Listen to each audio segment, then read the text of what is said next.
Hello বন্ধু, রোজা নষ্ট আয় বললো। ঠিক আছে, কইছি তো গতবার ভালো হয়ে যাবো। তো এবার তো নামাজ কালাম পড়তে হবে, ভালো হয়ে যেতে হবে। ঠিক আছে। আর এলাকায় যে এলাকায় পোলানে দেখুন বিড়ি সিগারেট খাইতে ওগরে মারমু। ঠিক আছে, এই আমরা যত ভালো হয়ে গেছি তাহলে ওরা তো ভালো হয়ে যেতে হইব। হ্যাঁ, এই কারণে তারা ফোন দিছি, তোকে এলাকায় কেউ সিগারেট খেলে ডাক দিস, ফোন টোন দিস। ঠিক আছে।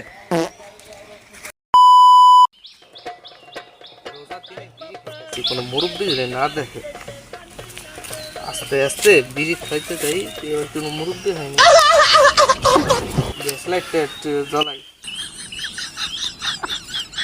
আমার মুরব্বী টুরব্বী আহেনি, আল্লাহ জানে।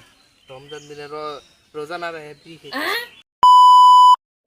পোলাইনে তো ময় মুরব্বি মানে না, বাসতলায় বসে বসে সিগারেট খায়। আমি কি করবো এইসব পোলাইন তো রোজা রাখছি, আমরা ভালো হয়ে গেছি এবারকার লিগা। পোলাইনে ভালো হয় নাকি বন্ধু, বুঝছো? বাসতলা দিয়ে যেতেছি, দিয়ে কোনো গাঞ্জুটি মাঞ্জুটি আবার গাঞ্জলায় গাঞ্জা মঞ্জা খাইনি, বাসতলায় বসে যা দিই। বুঝছো বন্ধু, বাসতলায় আইছি তো আমি, আমার দিয়ে কোনো পোলাইন মোলাইন পাইনি। এই যে একটা এই যে পোলাই পাইছি বন্ধু, এই জানে দি বন্ধু সিগারেট হয়ে যাচ্ছে।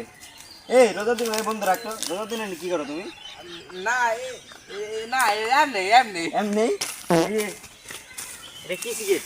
স্টার সিগারেটের প্যাকেট। তুমি স্টার সিগারেট খাচ্ছ এই জায়গায়? না ভাই না, আরে ভাই আমি আমি এসব খাওয়ার এই যে রোজার দিনে, এই যে আপনি তো প্রমাণ। না ভাই না ভাই, এটা এটা সেম নেই ভাই। আরেকটা সিগারেট আরেকটা সিগারেটের প্যাকেট। না না ভাই, তোমার নাম কি? তোমার বাড়ি কই? হ্যাঁ ভাই ভাই ভাই ভাই ভালো মানুষ ভাই। রোজার দিনে কি শুরু করছে এটা? ভাই আমার মাফ করে দেন ভাই, ভাই আমার বাহার থেকে আসলে মাফ করে দিলাম, যাও বাসায় যাও।